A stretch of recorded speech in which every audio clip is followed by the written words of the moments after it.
வணக்கம் நண்பர்களே.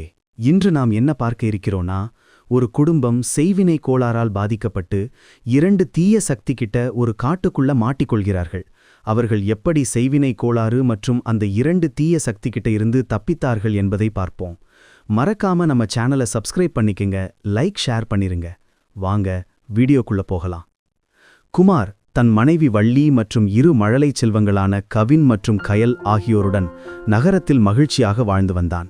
அவர்கள் வாழ்க்கை ஒரு கவிதை போல சென்று கொண்டிருந்தது. ஆனால் அந்த மகிழ்ச்சி நீண்ட நாள் நீடிக்கவில்லை.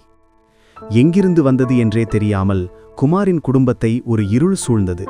அவனது தொழிலில் தொடர் நஷ்டம், வீட்டில் காரணமில்லாத சண்டைகள், குழந்தைகளுக்கு இரவில் தொடர் காய்ச்சல் மற்றும் கெட்ட கனவுகள் என அனைத்தும் ஒன்றின் பின் ஒன்றாக தாக்கின.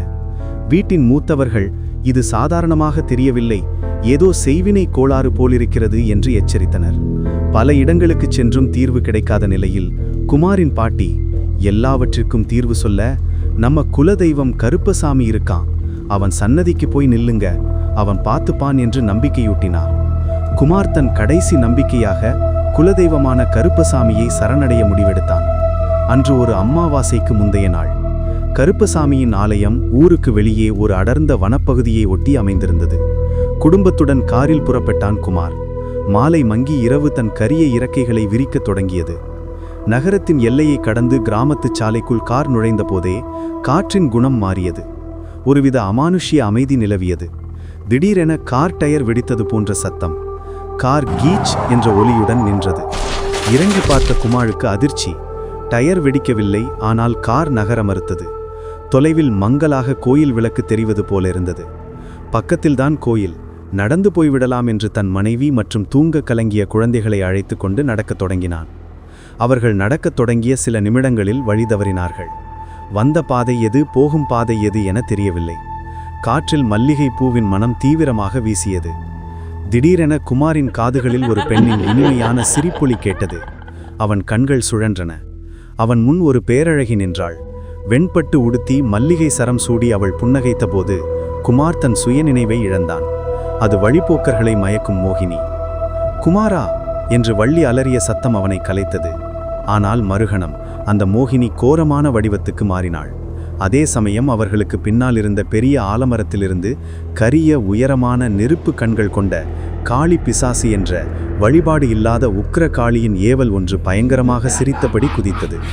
2 கொடிய சக்திகளுக்கு இடையில் குமாரின் குடும்பம் சிக்கிக் கொண்டது. குழந்தைகள் இருவரும் பயத்தில் அலறினர். வள்ளி தன் குழந்தைகளை கட்டியணைத்தபடி, சாமி, கருப்பா, காப்பாத்து என்று கதறினாள். குமார் தன் கையிலிருந்த சிறு கத்தியை வைத்துக்கொண்டு பயத்தில் நடுங்கினான். மோகினி தன் கோர பற்களை காட்டி சிரிக்க, காளி பிசாசு தன் பெரிய கைகளை அவர்கள் நோக்கி நீட்டியது. அது மரண பயம். அடுத்த கணம் தாங்கள் உயிருடன் இருக்க மாட்டோம் என்பதை அவர்கள் உணர்ந்தனர். அப்பா, கருப்பசாமி, என் குலதெய்வமே, நான் செத்தாலும் பரவாயில்லை, என் குழந்தைகளை காப்பாற்று என்று குமார் தன் வாழ்வின் கடைசி நம்பிக்கையாக தன் குலதெய்வத்தின் பெயரை உச்சரித்து அலறினான். குமார் கருப்பா என்று அலறிய அந்த நொடி அந்த வனம் அதிர்ந்தது. சலங் சலங் என்ற பெரிய சலங்கை ஒளியும் குதிரையின் பலமான கனைப்பொலியும் கேட்டது. மோகினியும் காளி பிசாசும் திடுக்கிட்டு நின்றன. காற்றை கிழித்து கொண்டு ஒரு பெரிய தீப்பந்தம் அவர்கள் நின்றிருந்த இடத்தின் நடுவே வந்து விழுந்தது. அந்த வெளிச்சத்தில் ஒரு கம்பீரமான கரிய உருவம் வெள்ளை குதிரையின் மேல் அமர்ந்தபடி தெரிந்தது. அவர் வேறு யாருமல்ல, 18 படி கருப்பசாமி. பட்டு தலைப்பாகை, சிவந்த கண்கள், முறுக்கிய மீசை, தோளில் தொங்கிய சாட்டை, வலது கையில் மின்னிய பெரிய அரிவாள். அவர் குதிரையிலிருந்து இறங்கிய போது பூமியே அதிர்ந்தது. எவர் என் பிள்ளைகளை தொட துணிந்தது என்று கருப்பசாமி கர்ஜித்த குரலில் மோகினியும் காளி பிசாசும் நடுங்கின. மோகினி சாமியை கண்டதும் மறைய முயன்றாள். கருப்பசாமி தன் சாட்டையை சுழற்றி வீச அது தீ சர்ப்பம் போல சென்று மோகினியை கட்டி இழுத்தது. இனி என் எல்லையில் உன்னை பார்த்தால் உன் சுவடே இருக்காது என்று அவர் எச்சரித்து வீசியதில் அவள் அலறிக்கொண்டே காற்றில் கரைந்தாள். காளி பிசாசு தன் முழு பலத்தையும் திரட்டி சாமியை தாக்க வந்தது. கருப்பசாமி தன் இரும்பு கரத்தால் அதன் கழுத்தை பிடித்தார்.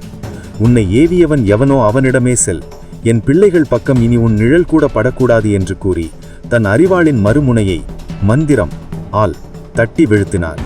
அந்த பிசாசு ஒரு புகை மண்டலமாக மாறி கதறிக்கொண்டே மறைந்தது. போர்க்களம் ஓய்ந்தது. கருப்பசாமி நடுங்கிக் கொண்டிருந்த குமாரின் குடும்பத்தை பார்த்தார். அவரின் கோப கண்கள் இப்போது கருணை கடலாக மாறின. பயப்படாதீங்க, உங்க வினைய நான் தீர்த்துட்டேன், கோயிலுக்கு போங்க என்று ஒரு தந்தையின் குரலில் கூறினார். குமார், வள்ளி மற்றும் குழந்தைகள் அவர் காலில் விழுந்து வணங்கினர். அவர்கள் கண் திறந்தபோது கருப்பசாமி அங்கே இல்லை. ஆனால் தூரத்தில் தெரிந்த கோயில் இப்போது மிக அருகில் தெரிந்தது. கோயிலுக்கு செல்லும் பாதை தெளிவாக தெரிந்தது. அவர்கள் ஆலயத்தை அடைந்தபோது நடுநிசி பூஜைக்காக பூசாரி காத்திருந்தார். நடந்ததை யாரிடமும் சொல்லவில்லை. ஆனால் கருப்பசாமியின் சன்னதியில் நின்று அவர்கள் அழுதபோது அது நன்றி கலந்த கண்ணீர். செய்வினையின் இருள் விலகியது. குலதெய்வத்தின் கருணை அவர்கள் வாழ்க்கையில் புதிய வெளிச்சத்தை பாய்ச்சியது.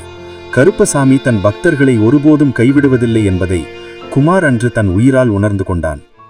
ஓகே நண்பர்களே, இந்த ஸ்டோரி எப்படி இருந்துச்சுன்னு கமெண்ட்ல சொல்லுங்க. இது போன்ற செய்வினை, பேய் பிசாசு மற்றும் குலதெய்வம் அனுபவம் உங்களுக்கு ஏற்பட்டிருந்தா அதையும் சொல்லுங்க, நானும் தெரிந்து கொள்கிறேன்.